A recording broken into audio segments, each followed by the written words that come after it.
पापाकुंशा एकादशी व्रत कथा। हिंदू धर्म में एकादशी का विशेष महत्व है।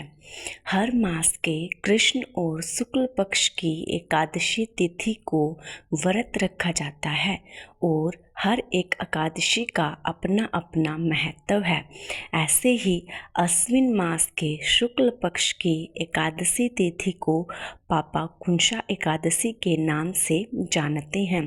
मान्यता है कि इस दिन भगवान विष्णु की विधिवत पूजा करने के साथ साथ व्रत रखने का विधान है। इस दिन व्रत रखने से जातक की पीढ़ियों तक के पापों से मुक्ति मिल जाती है और सुख समृद्धि की प्राप्ति होती है।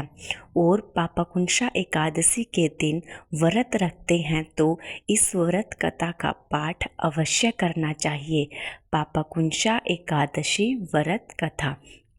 धर्मराज युधिष्ठिर कहने लगे कि हे भगवान, आश्विन शुक्ल एकादशी का क्या नाम है?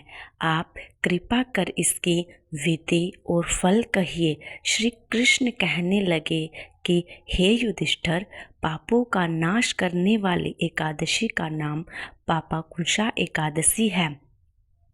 हे राजन, इस दिन मनुष्य को विधिवत पूर्वक विष्णु जी की पूजा करनी चाहिए। श्री कृष्ण बताते हैं कि प्राचीन समय की बात है, विंध्याचल पर्वत पर एक बहुत ही क्रूर बहेलिया रहा करता था। उसका नाम क्रोधन था। उसने जीवन भर निर्दोष पशु पक्षियों और जीवों की हत्या की थी। इसके साथ ही वह हिंसा, लूटपाट, गलत संगति रखता था, लेकिन उसे अपनी मौत से बहुत डर लगता था।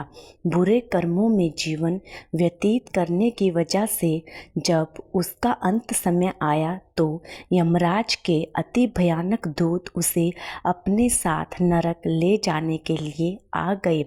जब उसे दूत दिखने शुरू हो गए तो वह समझ गया कि अब उसका अंत करीब आ गया है। तब वह ऋषि अंगारा के आश्रम पहुंचा। वहां जाकर उसने ऋषि से प्रार्थना की कि आप मेरी सहायता कीजिए। तब ऋषि अंगारा ने उनसे कहा कि पहले तुम यह संकल्प लो कि तुम श्री हरि की शरण में हो और फिर आश्विन मास के शुक्ल पक्ष में आने वाली एकादशी तिथि यानी पापाकुंशा एकादशी के दिन व्रत रखना। इससे तुम्हारे सारे पाप नष्ट हो जाएंगे, जिससे तुम्हें नरक नहीं भोगना पड़ेगा। ऋषि के कहने पर क्रोधन ने इसी विधि से व्रत किया। इस व्रत के प्रभाव से उसे यमराज के दूतों से मुक्ति मिली और श्री हरि की शरण प्राप्त हुई। तब से ही पापाकुंशा एकादशी का व्रत किया जाने लगा। जो लोग भी अपने पापों से मुक्ति पाना चाहते हैं, उन्हें इस दिन व्रत अवश्य करना चाहिए। श्री हरि सबके पापों की मुक्ति अवश्य करते हैं।